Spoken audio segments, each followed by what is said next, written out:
Je suis venu ce dimanche sur ma terre natale, la terre de Ouida. Je suis venu chez mes parents, chez mes frères, chez mes sœurs. Ça fait longtemps que j'aurais pu arriver. J'ai reçu souvent vos commissions par les camarades Jean-Marie, Habib et Olivier.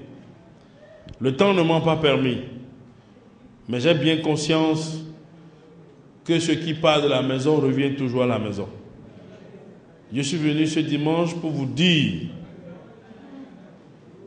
que le choix que notre regroupement politique, l'UJPB, l'Union des jeunes progressistes du Bénin, a fait à son conseil national le 16 décembre 2015, c'est le choix de Lionel Zissou.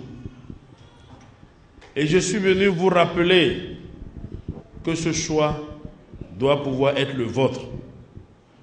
Ce choix, c'est celui d'un attachement profond à la paix, à la stabilité politique, à la croissance économique. C'est le choix de la cohésion nationale. Parce que notre frère, votre fils, Lionel Zissou, incarne ces valeurs. Depuis 25 ans, et je m'adresse là à vous jeunes, vous vivez dans la résignation. Depuis que nous avons amorcé l'ère du renouveau démocratique, où on a dit que le pouvoir doit revenir au peuple, où nous nous sommes dotés d'institutions démocratiques, les jeunes ont toujours connu des difficultés. D'année en année, on vous répète que face au chômage, aux difficultés, l'éducation et la formation, pour vous assurer un avenir radieux, qu'il n'y a pas de solution, parce que notre pays a fait des options. L'option de la démocratie libérale n'est pas une mauvaise option. C'est la mauvaise interprétation de cette démocratie qui a fait qu'on vous dit que l'État, que le pouvoir de l'État a été anéanti et que l'État ne peut plus créer d'emplois. Il n'y a pas de développement possible pour le Bénin si les jeunes n'ont pas d'emploi. Ouida ne peut pas se développer seulement par les routes. Ouida ne peut que se développer que si sa jeunesse, qui représente environ 65% de la population, a du travail, suit une bonne formation, une bonne éducation. Nous avons besoin de changer. Et c'est ce besoin qui vous a poussé il y a 10 ans à faire massivement le choix du président Boni Yayi. En 2006, vous avez choisi un homme nouveau, un homme neutre, parce que vous avez estimé que vous connaissez déjà les anciens et qu'ils n'ont pas la solution à vos problèmes. Pendant 10 ans, le président Boni Yayi a fait ce qu'il a pu. Aucune des couches parmi les plus vulnérables, donc les plus majoritaires de notre pays, n'a été occultée. Les enfants, les jeunes, les femmes, les artisans, les ouvriers, les paysans, les commerçants et les fonctionnaires salariés. Le président a essayé pendant 10 ans de diriger pour les couches les plus marginalisées de notre pays. Avant 2006, il n'y avait jamais eu de mesure de gratuité de la césarienne, par exemple. Il n'y avait jamais eu de mesure des soins de santé pour les enfants de 0 à 5 ans. Il n'y avait jamais eu de mesure pour exempter les élèves filles du paiement de la scolarité depuis le primaire jusqu'à l'université. Il n'y avait jamais eu de mesure pour exempter vos enfants garçons du paiement de la scolarité aussi. Nous avons connu toutes ces choses. Avant 2006, les enseignants béninois poussaient leur Vespa en 10 ans. La condition des enseignants a exponentiellement évolué. Aujourd'hui, les enseignants sont à véhicule. Avant 2006, on n'avait jamais fait de grève au Bénin pour faire de primes. Les salaires ont été doublés, triplés, même quadruplé par endroit. Des primes ont été créées, si bien qu'aujourd'hui dans l'administration, quand vous entendez grève, vous n'entendez plus grève pour salaire, vous entendez grève pour paiement de primes. Avant 2006, on n'avait jamais pu prendre de grandes mesures pour accompagner les Béninois qui sont dans la souffrance et dans la misère. Tout ça, le président Boni Yayi l'a fait en 2010, de 2006 à ce jour, en 10 années de gestion du pouvoir. Est-ce qu'il a pu tout faire? Non. Il n'a pas pu tout faire. Parce que c'est un homme. Mais le président Boni Yayi s'est mis à dos en voulant détourner une grande partie de la richesse nationale au profit des plus vulnérables. Le président Boni Yayi s'est mis à dos la classe politique et certains opérateurs économiques de nos pays. Parce qu'en réalité, on ne peut pas être jugé parti. Si vous voulez diriger pour les plus pauvres, vous devez avoir le cœur qui bat à gauche. Si vous voulez diriger pour les plus riches, votre cœur bat à droite. C'est très simple. Le président Boni Yayi a été comme un Robin des Bois, arrachant aux plus riches et donnant aux plus pauvres. Parce que même le Christ a dit, je ne suis pas venu pour ceux qui sont bien portants. Je suis venu pour ceux qui sont malades. Le président Boni Yayi est venu pour ceux qui sont malades. Et ceux qui sont malades, c'est vous et nous. Ce sont les enfants, ce sont les jeunes, ce sont les femmes, ce sont les personnes âgées. Mais après 10 ans, l'œuvre entamée, qui n'est pas terminée, vous êtes face à votre responsabilité. Soit vous considérez que tout ce qui a été fait est mauvais et qu'il faut casser. Et donc vous revenez en arrière. Vous faites un autre choix que celui de l'amélioration dans la continuité. Et si vous faites ce choix, en réalité, vous considérez qu'il faut anéantir le principe établi qui dit que les enfants de 0 à 5 ans doivent subir les soins de santé sans payer. Vous dites maintenant que les femmes qui sont enceintes et qui doivent être césarisées doivent payer. Parce que retourner en arrière, c'est briser les principes. Parce que ce sont ces actes que le président Boni Yayi a causés, a posé en votre faveur, j'allais dire, qui ont été à l'origine des difficultés qu'il a aujourd'hui avec certaines personnes et même à l'origine de la candidature de certaines personnes. Parce qu'ils se sont sentis lésés. Je suis venu vous dire un langage de vérité parce que vous êtes mes parents, vous êtes mes pères, vous êtes mes mamans, vous êtes mes frères et sœurs.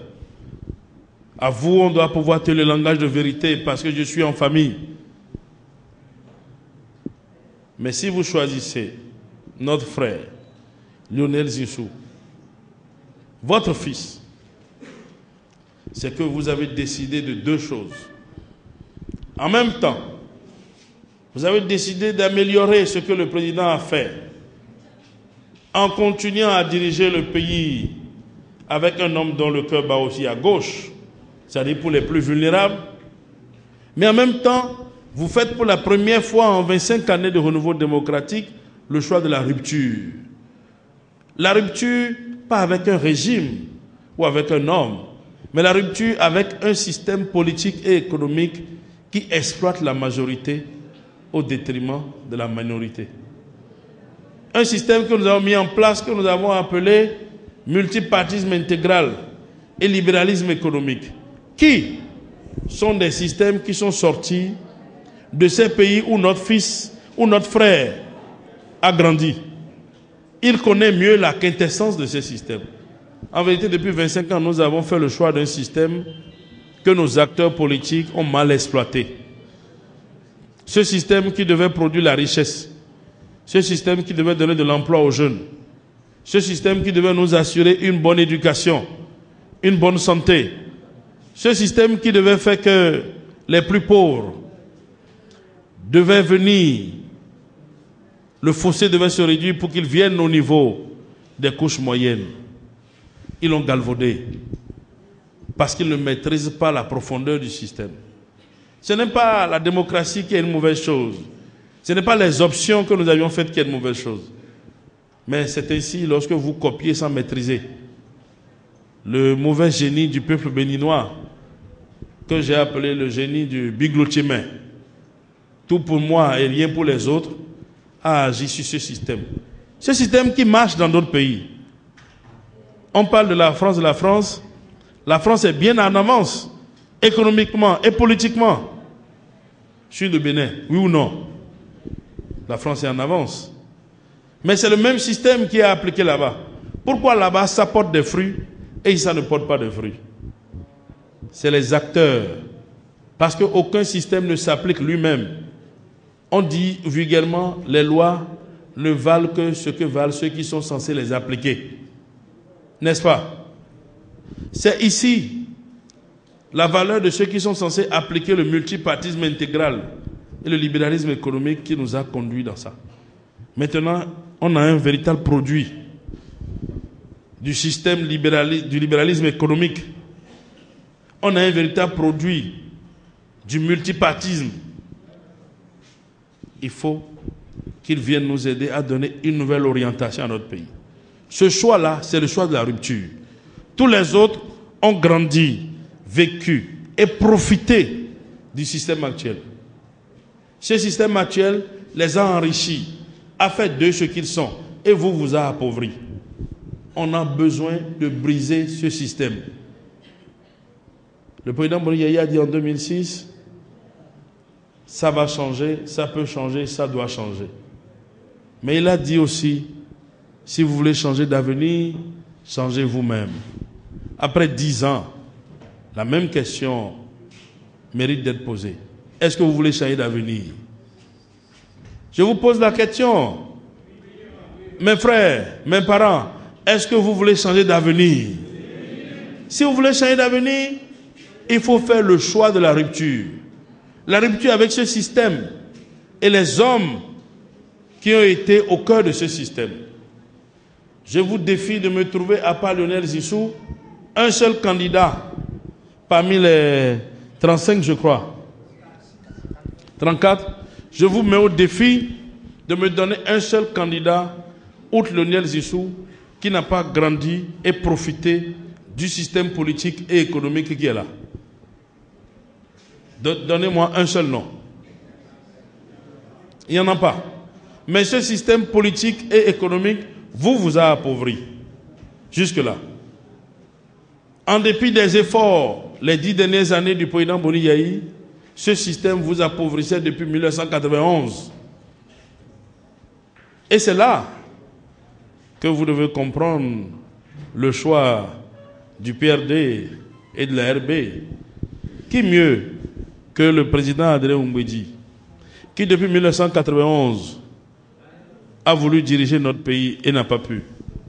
Non pas parce qu'il n'est pas compétent, non pas parce qu'il n'a pas les qualités intellectuelles, humaines, politiques, mais simplement parce que il a toujours eu une classe politique et une classe économique qui l'ont toujours trompé à la dernière minute, qui ont toujours préféré leurs intérêts aux intérêts du peuple.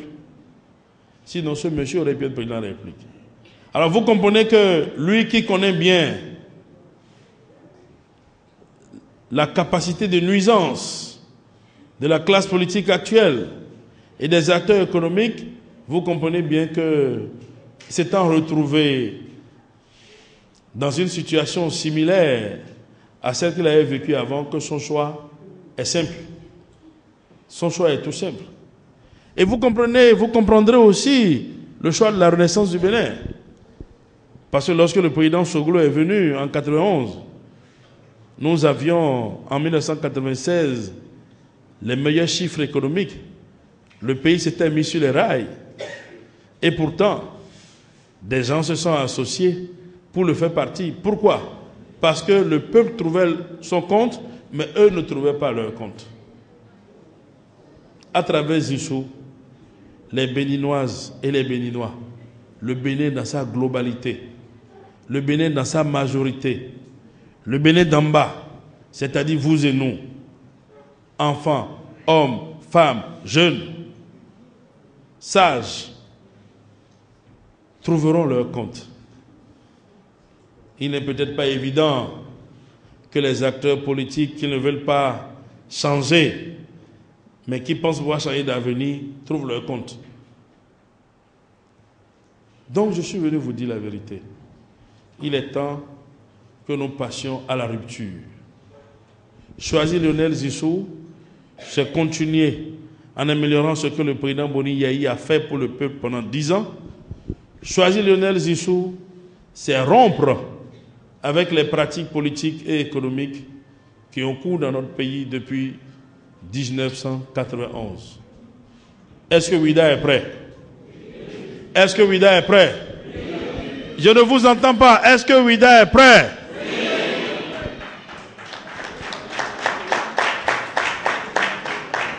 Alors, si Ouida est prêt, moi aussi je suis prêt. Merci de m'avoir écouté.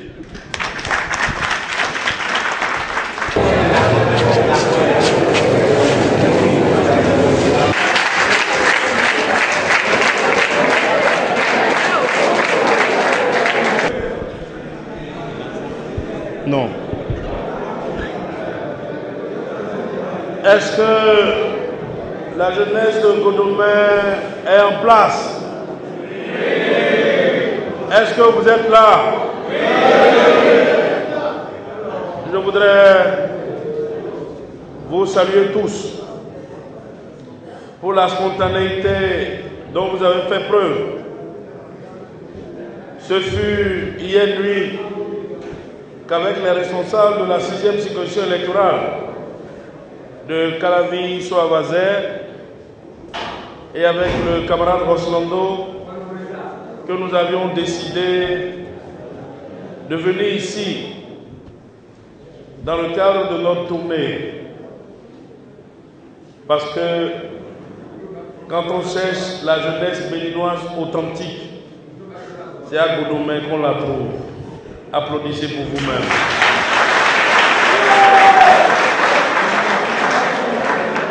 Et moi, je suis venu vous dire, vous, jeunesse de la 6e, de Calavi, de Soavazer et de Zer, que vous êtes l'espoir du pays. Ne l'oubliez jamais. Que personne ne vous dise le contraire. Vous êtes comme le soleil à 8 h ou à 9 h du matin. C'est vous qui annoncez l'espoir. Et c'est entre vos mains que se trouve l'avenir du Bénin. Vous comprenez? Si vous voulez que le Bénin change d'avenir, ça dépendra de vous. Si vous voulez changer d'avenir vous-même, cela dépendra encore de vous.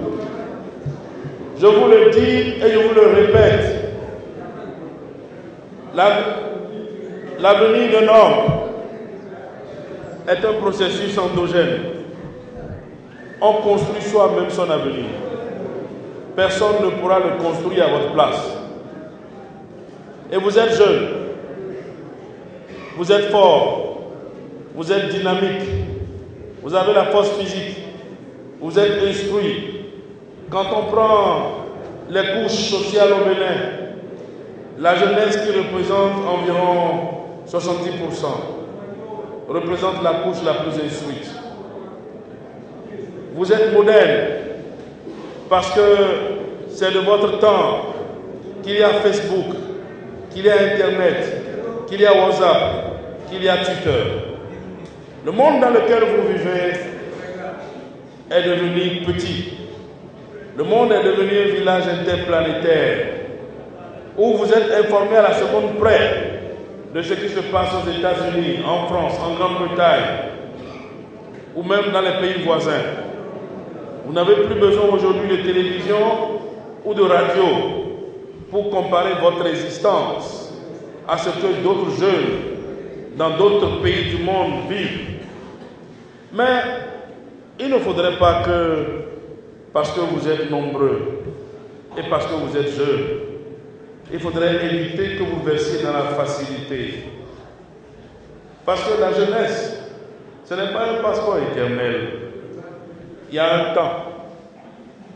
Il y a un temps, et passé ce délai, même si vous avez encore l'intention d'être jeune, vous n'avez plus la force physique. Si vous passez votre jeunesse à ne pas travailler à l'essentiel, l'essentiel, c'est votre propre édification. L'édification de votre famille et l'édification de la nation béninoise. Mais pour ça, vous ne devez pas seulement consacrer votre temps à vous amuser. En même temps que vous consacrez votre temps à apprendre, il faut aussi que vous puissiez consacrer un peu de temps à observer les réalités de votre pays. Parce que ce que vous êtes aujourd'hui, mes amis, et que vous serez demain, dépend essentiellement de comment votre pays se porte. Je vous ai dit plusieurs fois que la jeunesse constitue une période de votre vie. C'est le couloir par lequel vous passez pour devenir adulte. Ce n'est pas quand vous avez 40 ans, 50 ans que vous êtes forcément adulte. C'est vrai que du point de vue de l'âge, vous prenez de l'âge dont vous devenez adulte. Mais ce passage, si vous devez le réussir, alors vous devez réussir à vaincre trois choses. L'autonomisation financière. Si vous n'êtes pas autonome financièrement, même à 50 ans, vous n'êtes pas adulte. Vous continuez d'être jeune. Je ne sais pas si vous comprenez ce que je dis. Deuxième chose, la décohabitation avec les parents. Si vous ne quittez pas le toit parental, même à 50 ans, vous continuez d'être jeune. Même un enfant. Et ensuite, la responsabilité de vous mettre en couple. Parce que le pays a besoin de ça pour que notre pays se pérennise davantage. Vous savez, mes chers frères, quand on est jeune, on a de grands défis. Ces défis, la politique constitue un tremplin pour relever ces défis. La politique constitue un tremplin idéal parce que notre société est organisée en une nation, en un État. Et que vous et nous, chaque 5 ans, nous devons aliéner nos droits pour porter à la tête de ce pays quelqu'un qui, selon les textes de la République, a la responsabilité de décider pour nous tous. D'œuvrer pour que chacun de nous puisse entreprendre et réussir dans son domaine, dans le couloir qu'il aura choisi. Parce que ce que nous avons en commun, c'est la nation. Alors, vous êtes interpellés. Vous êtes interpellés. Chacun de vous a vécu ces expériences depuis des décennies. Vous avez vu les 10 ans du président Moni Yahi.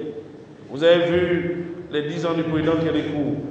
Peut-être que certains d'entre vous ont vu la totalité ou bien une partie des 5 ans du président Soglo.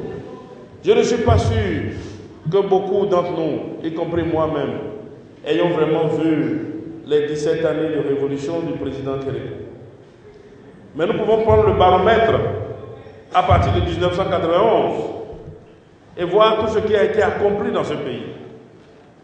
Vous serez d'accord avec moi que beaucoup d'efforts ont été faits par les différents présidents qui se sont succédés à la tête de notre nation, mais vous serez aussi d'accord que je dise que la jeunesse n'a pas toujours senti ses efforts au niveau de l'amélioration de cette condition de vie. Ai-je menti? Ai-je menti?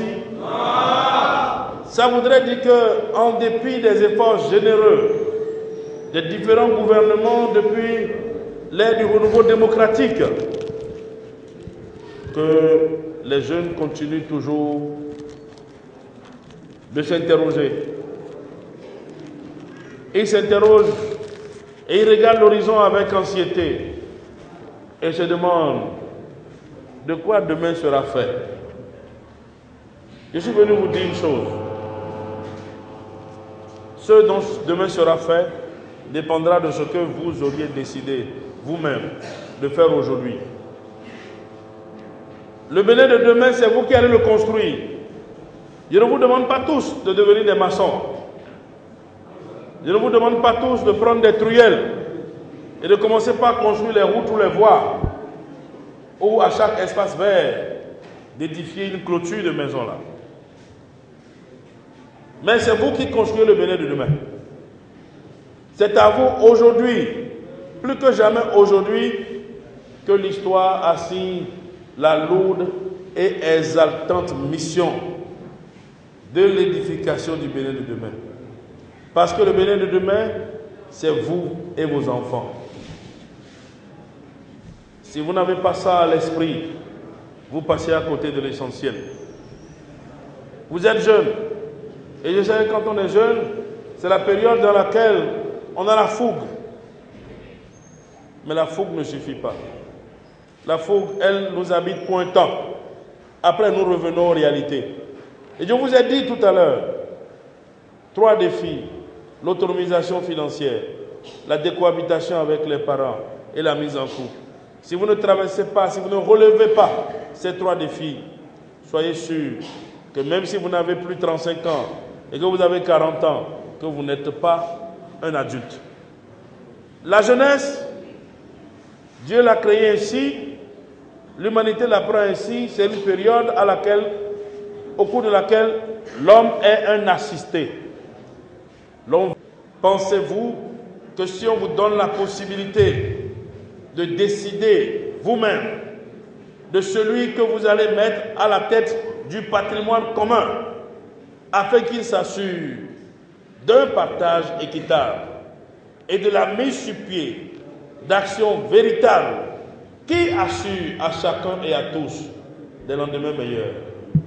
C'est de ça dont il s'agit. Nous assistons à la banalisation de la politique dans notre pays. Nous assistons à la banalisation d'une élection présidentielle. Tout le monde veut être candidat, sans projet de société véritable. Et parce que le Bénin, ces 25 dernières années, est devenu ce qu'il est devenu, et que vous aussi, jeunes, par manque d'information, par manque d'éducation, de formation, d'orientation suffisamment claire, précise et concise sur les défis de votre génération, vous passez à côté de la réalité. Je suis venu m'adresser à vous parce que je sais ici qu'à Godomè, la plupart des jeunes sont des étudiants, sont des élèves, et que les conditions de vie des parents sont difficiles. Mais en même temps, vous ne devez pas seulement dire que vos conditions sont difficiles.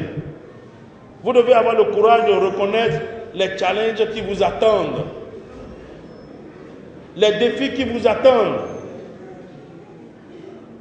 La banalisation de la politique dans notre pays fait que quelques-uns pensent qu'on peut acheter la conscience de tout un peuple. Et surtout de la jeunesse béninoise. Parce qu'avouons qu'elle vit dans une pauvreté extrême et que même les 3 repas par jour deviennent difficiles par endroits. Je suis conscient de ça. Mais c'est la preuve que nous n'avons pas été capables d'apporter au bout de 25 ans les vraies solutions aux réels problèmes. Sinon, ce n'est pas en 2016 que nous serons toujours en train de parler de plus d'1 million de chômeurs et d'être toujours en train de chercher des solutions pour l'emploi des jeunes. À quoi a servi alors nos 25 années de renouveau? À quoi ont servi alors nos 25 années de renouveau démocratique? Si la démocratie, c'est le pouvoir du peuple par le peuple et pour le peuple, et qu'on devrait trouver des solutions alors aux problèmes du peuple, comment comprendre qu'un peuple qui a le pouvoir ne puisse pas trouver des solutions à ces problèmes? Vous dites que c'est vous qui avez le pouvoir parce que vous êtes la jeunesse. Mais pourquoi alors vos problèmes ne sont jamais réglés alors que c'est vous qui avez le pouvoir? Vous dites que c'est vous qui décidez. C'est vous qui votez pour les gens. Mais vous votez dans l'espoir que les problèmes soient réglés. Et les problèmes ne sont jamais réglés. Vous n'avez aucun pouvoir. En vérité, je vous le dis, on vous fait croire que vous avez le pouvoir. C'est ce qu'on appelle l'illusion du savoir ou de la connaissance. Vous pensez l'avoir, mais vous n'avez rien. Vous n'avez rien parce que la seule âme véritable que vous avez, vous la galvaudez. C'est votre vote. Si vous ne votez pas pour votre avenir et que vous vous amusez à mettre quelques personnes qui n'ont pas conscience de ce que être président de la République, c'est assumer une grande responsabilité, mais qui ont pour ambition de prendre le pouvoir en achetant tout le monde, alors vous rentrez dans une relation commerciale avec les candidats. Celui qui fait du commerce doit avoir des bénéfices. Ne vous y trompez pas. Vous ne pouvez pas faire du commerce avec quelqu'un et espérer que lui ne puisse pas gagner. C'est faux. Il faut vous désillusionner. Votre choix est important. Mais vous ne faites que les choix du présent. Et encore quel présent? Le présent immédiat. Si c'est même le présent continu, je peux espérer que ça dure quelques années dans le présent. Mais vous faites des choix immédiats. Vous décidez de voter pour quelqu'un sur un coup de tête, soit parce qu'il vous a donné 5 000, soit parce qu'il vous a donné 10 000 la veille. Mais ça n'a pas de sens. Ça n'a aucun sens. Mais ça ressemble à quoi? Tout comme si 10 000, vous allez bouffer ça pendant 3 jours. Ou tout comme si 10 000, vous allez bouffer ça pendant 5 ans. On ne peut pas prendre une responsabilité pareille avec soi-même, sa propre vie. Je veux que vous ayez conscience. On parle d'élection, Nous allons rentrer dans la campagne électorale. Et c'est vous, nos camarades, qui allez faire campagne. Je serai à vos côtés. Mais il faut que vous ayez conscience de ce que nous allons faire. Si vous n'avez pas conscience de ce que nous allons faire, vous et nous allons passer à côté de l'essentiel et ça nous fait 5 ans de Wahala. C'est 5 ans de Wahala parce que si ceux qui sont étudiants ici finissent et dans les 5 prochaines années n'ont pas d'emploi, c'est le Wahala. Hein? Si ceux qui sont au chômage ici terminent et dans les 5 ans n'ont pas de situation, c'est le Wahala. Si ceux qui ont une situation ici et qui ont déjà une femme et 2 enfants, qu'ils arrivent à nourrir difficilement, si pendant 5 ans, ils ne connaissent pas une amélioration de leurs conditions de vie, les enfants ne préviennent pas avant de venir. Donc ils auront encore 3 enfants en plus. Ça va faire quoi? 5 enfants, une femme, et la situation n'a pas changé. Mais ce sont ces défis-là qu'il faut que chacun de vous garde en tête. C'est pourquoi notre union, l'UJPB, certains d'entre vous étaient avec nous le 16 décembre 2015, lorsque nous avons organisé le Conseil national extraordinaire pour nous entendre sur le choix d'un candidat, de quelqu'un qui, à l'analyse, peut représenter la véritable solution au véritable problème de notre pays. Nous avons fait le choix du candidat Lionel Zissou.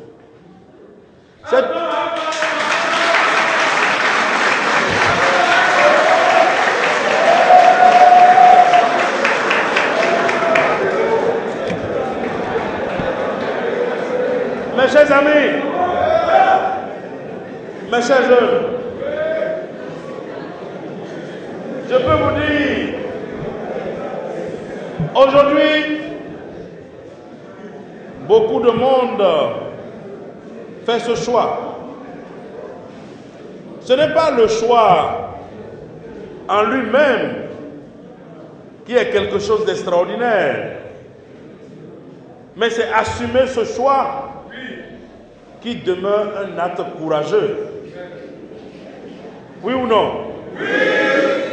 Mais parce que ce choix n'a pas été fait en tenant compte des considérations factuelles, ce choix a été fait en tenant compte de deux réalités. Je voudrais que vous compreniez. Parce que si vous ne comprenez pas, quand la semaine prochaine, vous et nous allons créer nos comités pour entrer en campagne, vous-même, vous ne comprendrez pas l'essentiel. Vous me suivez? Oui. Pourquoi Romuald dérange mon ami? Laisse mon ami.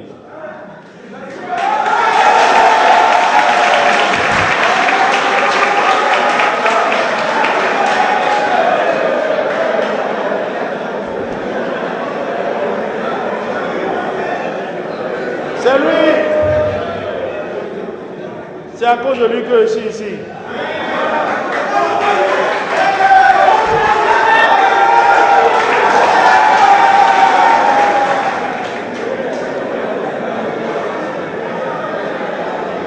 Mon ami, venez, venez.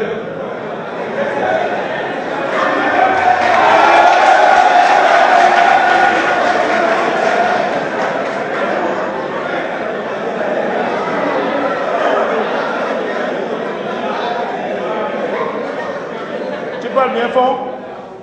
Moi, je parle à Dja. Bon, très bien. J'ai raison de dire que c'est mon ami parce que mon maman est à Dja, c'est même mon frère. Tu vas t'asseoir à la place du président.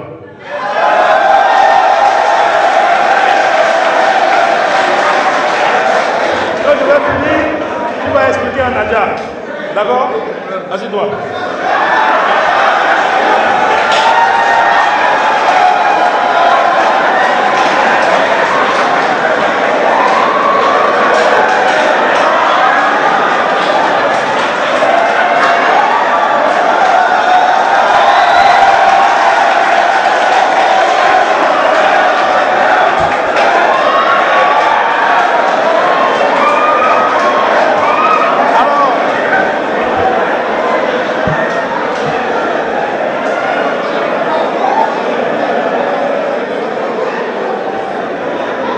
C'est notre futur président.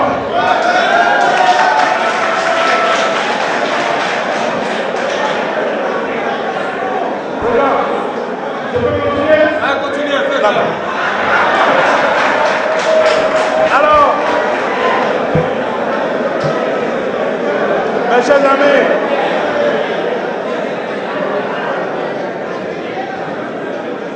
merci beaucoup. Vous savez,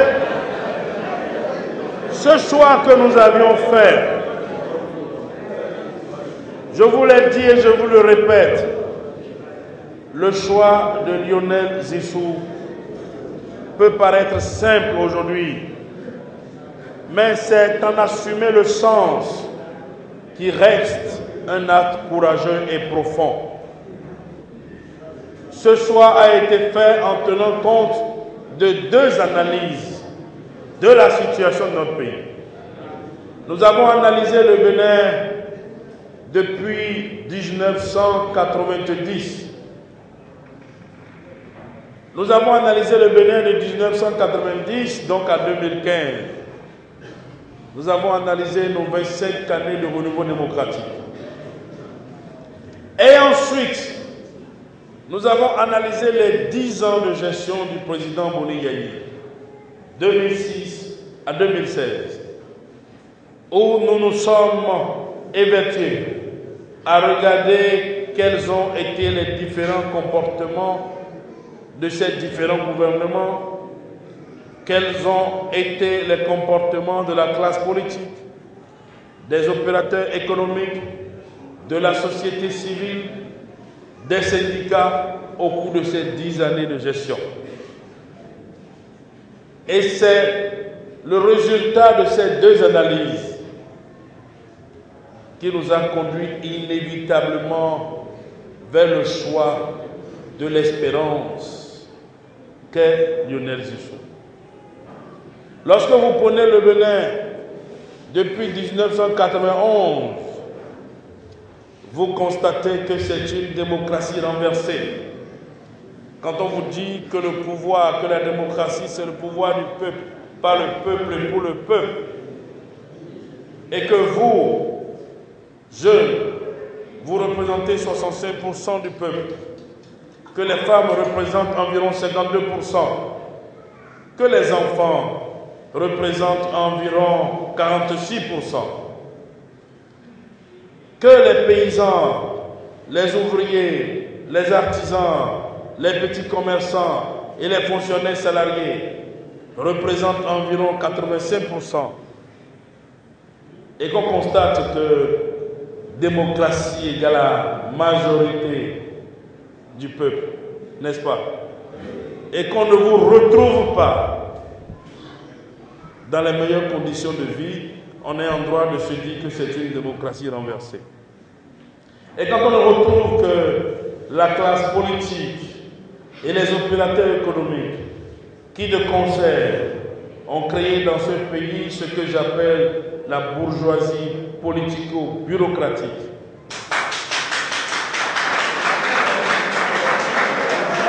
Et donc, mais le peuple authentique que vous représentez, vous les légitimez parce que chaque 5 ans, vous allez au vote.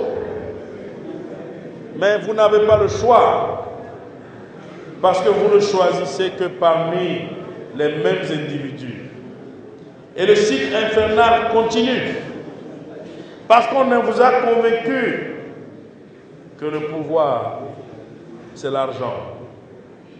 Parce qu'on ne vous a pas fait voir que ce qu'il y a de plus important en démocratie, que c'est comment les richesses du pays sont équitablement partagées entre les filles et les fils du pays.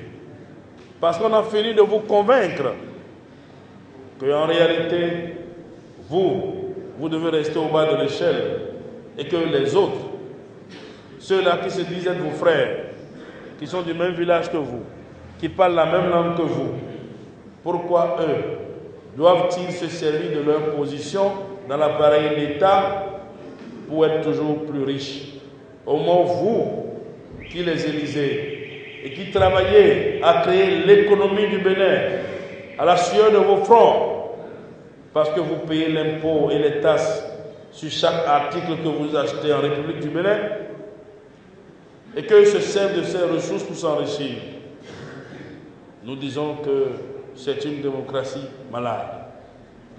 Une démocratie qui a fait l'option du multipartisme intégral et du libéralisme économique, lequel multipartisme intégral est vu au Bénin comme la capacité pour chaque village, chaque quartier, chaque communauté de créer son propre parti politique.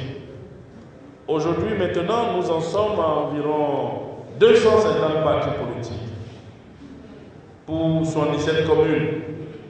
Chaque village a plus de 3 partis politiques maintenant. Et puis le libéralisme économique, les opérateurs économiques doivent être les vecteurs de création de l'emploi. Mais même avant qu'ils ne se déclarent candidats, on a vu le nombre d'emplois. Je voudrais que vous sachiez, je ne veux pas heurter les sensibilités, mais un opérateur économique n'a pas vocation à faire de la philanthropie. Un opérateur économique n'a pas vocation à créer de l'emploi, mais il a d'abord, avant tout, vocation à faire des bénéfices. Parce que la création de l'emploi et de beaucoup d'emplois suggère alors qu'il faut payer les salaires, qu'il faut payer les primes et les indemnités. Ça suggère alors qu'il y a une diminution du bénéfice. Or, un opérateur économique, il investit son argent, il veut rentabiliser pour lui et s'assurer de ses vieux jours et des jours de ses enfants. Un opérateur économique gère un patrimoine privé. L'État, c'est ce qui nous appartient à nous tous. L'État, c'est notre patrimoine commun.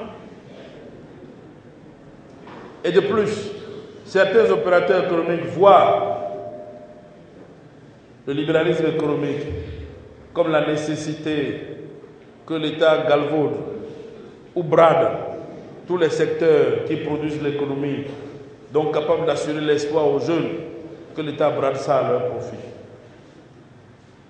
Ce n'est pas ça. Ce n'est pas ça la démocratie.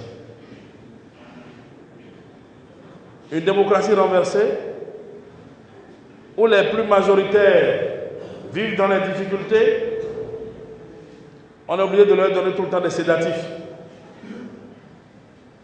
Une démocratie qui ne produit pas la richesse, où les opérateurs économiques utilisent leur proximité avec le pouvoir juste pour s'enrichir au détriment des jeunes qui ont besoin d'emploi, ce n'est pas une démocratie.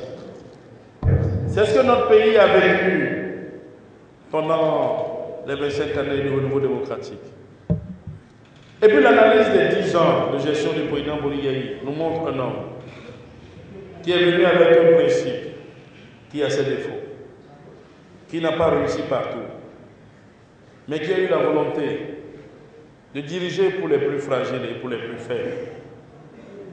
Quand on prend des mesures pour que la césarienne soit gratuite, il y a des moments parmi nous ici, c'est qu'on prend soin de la maman et de l'enfant qui est dans le ventre. N'est-ce pas? Et quand l'enfant naît, et quand on vous dit que de 0 jusqu'à l'âge de 5 ans, tous ces soins sont gratuits, ça veut dire qu'on prend soin de l'enfant. Et quand l'enfant a 5 ans, vous le mettez à l'école maternelle, et qu'on vous dit que sa scolarité est gratuite si c'est une fille, depuis la maternelle jusqu'à l'université, sachant qu'on a 52% de femmes dans notre pays. Voilà comment un gouvernement ou un président peut prendre soin d'un homme depuis qu'il est à l'étape de fœtus dans le ventre de sa mère, s'assurer qu'il naisse dans les bonnes conditions, s'assurer qu'il ait une bonne santé de 0 à 5 ans, et ensuite s'assurer qu'il ait une bonne éducation. Quand vous travaillez à donner la vie, quand vous travaillez à donner la santé, quand vous travaillez à donner l'éducation, est-ce que vous n'êtes pas en train de faire un homme complet? Et ensuite, quand il grandit, il finit, et qu'il dit qu'il n'a pas d'emploi, pendant 10 ans, nous avons vu le président Boni Yayi, qui, sachant que notre disposition institutionnelle ne permet plus à l'État de créer de l'emploi, mais de créer les conditions, a décidé de créer des conditions pour que les jeunes s'en sortent un tant soit peu. Le renforcement des capacités de l'ANPE, en 10 ans, plus de 20 000 jeunes ont bénéficié de différents services que propose l'ANPE. Le FNPEJ, le FNM, 33 mesures ont été créées pour inciter à l'emploi des jeunes. Aujourd'hui, en 10 ans, 1 504 250 jeunes ont pu être impactés dans le domaine de l'emploi direct ou indirect. Et pourtant, il reste encore. Oui. Parce qu'au Bénin, il y a plus de 4 millions de jeunes. 4 millions de personnes ont moins de 40 ans. Parmi ces 4 millions de personnes, environ 3 millions n'ont pas de situation. Donc maintenant même, vous impactez en 10 ans 1 500 000. Sachant que chaque année, d'autres jeunes viennent. On peut se dire réellement que rien n'est fait. Le chiffre peut paraître grand, mais devant l'immensité de la tâche, on se rend compte qu'il y a encore des défis énormes à relever. Même pour ceux qui sont allés dans l'artisanat, on a pris des mesures pour assister les artisans, les paysans. Et pour ceux qui sont dans le fonctionnariat, les salons ont été doublés, triplés, quadruplés, des primes ont été créées. Ces choses-là, le Bénin a vécu ces choses. le Bénin a palpé ces choses. Je ne dis pas qu'à côté de ces choses, il n'y a pas eu de difficultés. Il y en a eu. Mais de vous à moi, vous êtes dans le pays.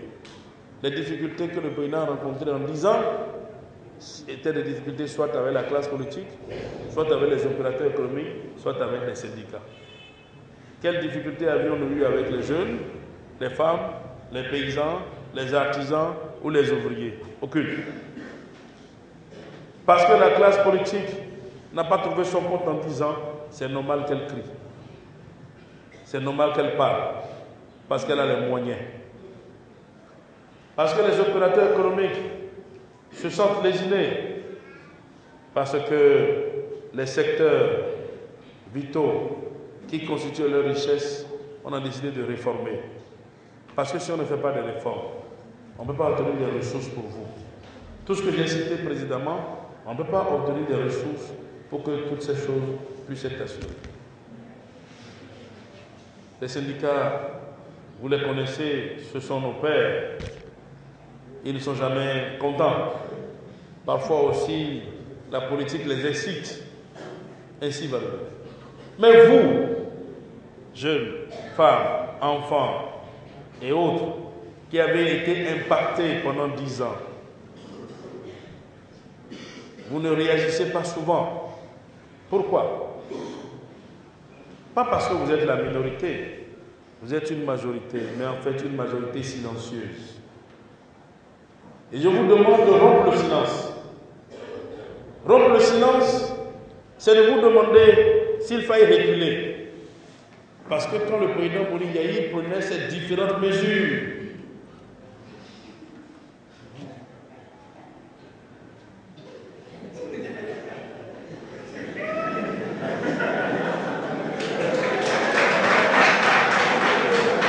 parce que quand le président, vous êtes fatigué? Quand le président Boni Yayi prenait ces différentes mesures, c'était au détriment de la minorité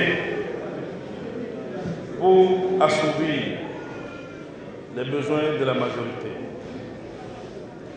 Et ceux-là qui sont pour la plupart d'entre eux candidats aujourd'hui, ont combattu. Qu'espériez-vous donc s'ils viennent au pouvoir?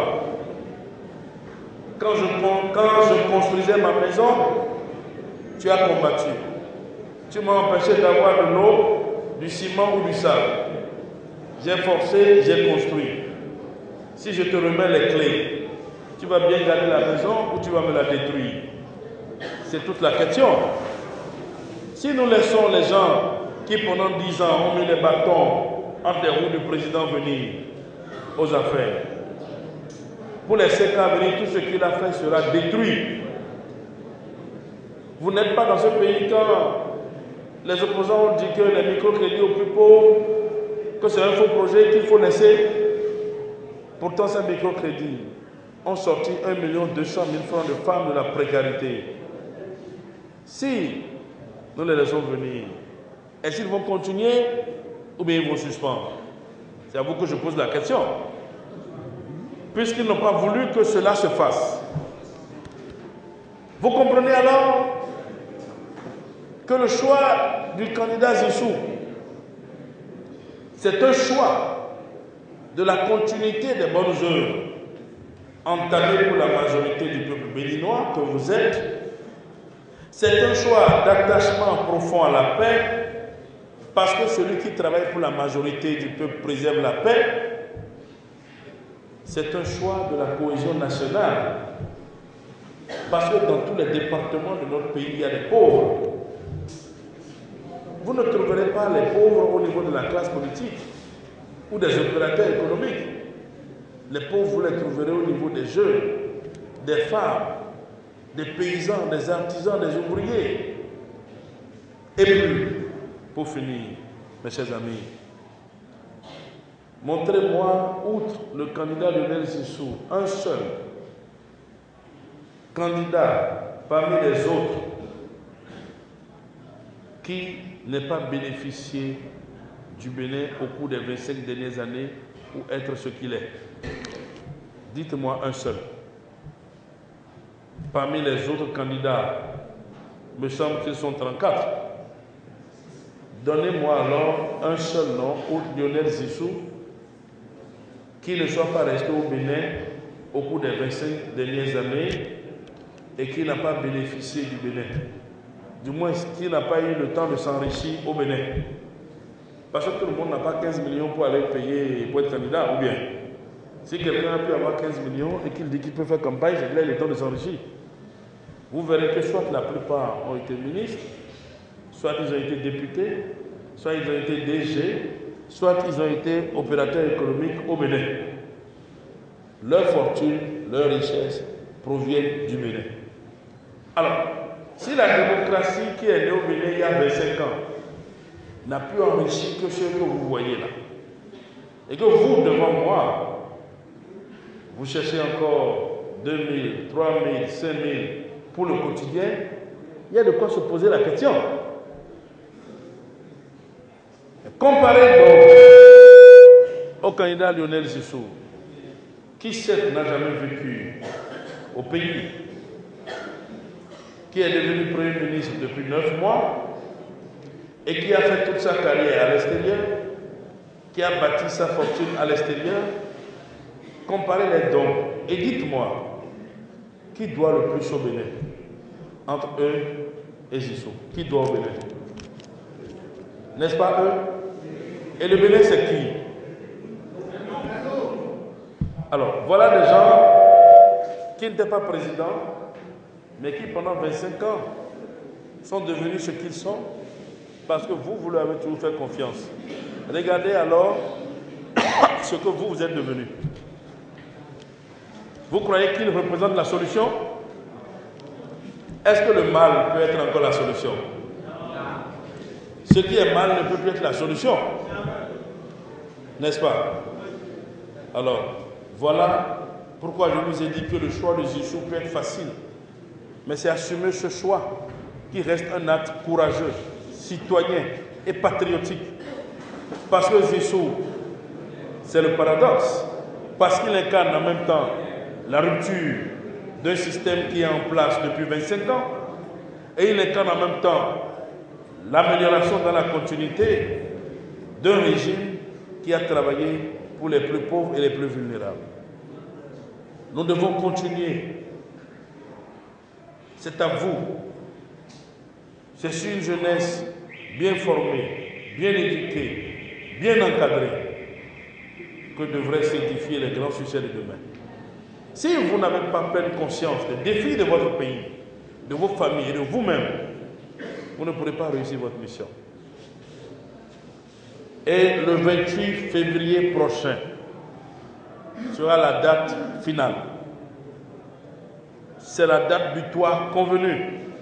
Vous et nous devons mettre, d'abord en mettant le bulletin de Zissou dedans, nous devons mettre fin à un tumultueux mariage que nous vivons depuis 25 ans avec notre classe politique aidée par les opérateurs économiques. Et ensuite, nous devons prolonger notre union avec le changement, mais en parlant désormais du changement nouvelle génération. Est-ce que vous êtes prêts? Oui! Est-ce que vous êtes prêts pour le changement nouvelle génération? Ce que je vais vous demander, c'est la mise sur pied de différents comités sous la direction de vos responsables, parce qu'il s'agira de travailler village par village, de convaincre nos pères, nos mères, nos frères et sœurs que c'est le choix idéal. Ce n'est pas parce que nous ne sommes pas tous noirs comme moi que nous ne sommes pas tous béninois. Ou bien, il est clair, n'est-ce pas? Ça ne fait pas de lui un blanc. Il est peut-être métis. Ça voudrait dire qu'il est né d'un béninois noir comme moi et d'une blanche. N'est-ce pas? Regardez, quand deux noirs, un bien noir comme moi, un autre un peu clair, font des enfants, les enfants ne sont jamais noirs complètement. Ils sont... Allô? Ils sont clairs ou ils sont café. À quoi raison vous prenez un blanc et un noir? Ça ne peut que donner ça. Je voudrais que vous soyez convaincus que le Bénin doit changer de paradigme. C'est pourquoi j'ai pris tout mon temps à vous expliquer. Parce que vous êtes des intellectuels. Vous êtes l'élite. Parmi vous, des enseignants, des étudiants, des professeurs. L'élite de la jeunesse béninoise, c'est vous qui êtes ici ce soir. Il faut que vous compreniez ces choses pour mieux vous déterminer. Ne vous laissez pas distraire par ceux qui disent « nous allons assister à la recolonisation ». Est-ce que la France a besoin d'un blanc pour venir recoloniser le pays? Et puis, je vais finir par vous poser une question.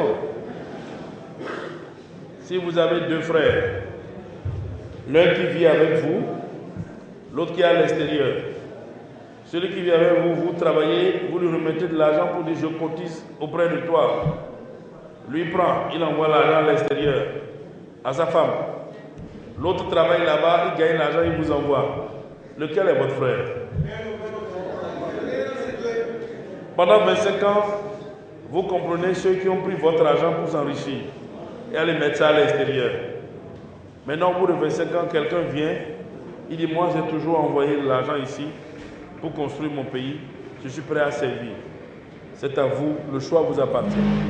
Nous, on a déjà fait le choix et nous sommes venus vous réitérer que c'est le meilleur qui soit. Si vous voulez nous suivre, ça dépendra de vous. Mais sachez une chose, l'avenir du Bénin est entre vos mains. Votre propre avenir est entre vos mains. C'est ce que vous ferez qui déterminera ça. Et si vous voulez faire la bonne chose, faites bien, une fois pour toutes. Il faut économiser pour notre pays. Nous ne sommes pas obligés d'aller au second tour. 28 février, Gaon Loko, Loko Gaon. Merci.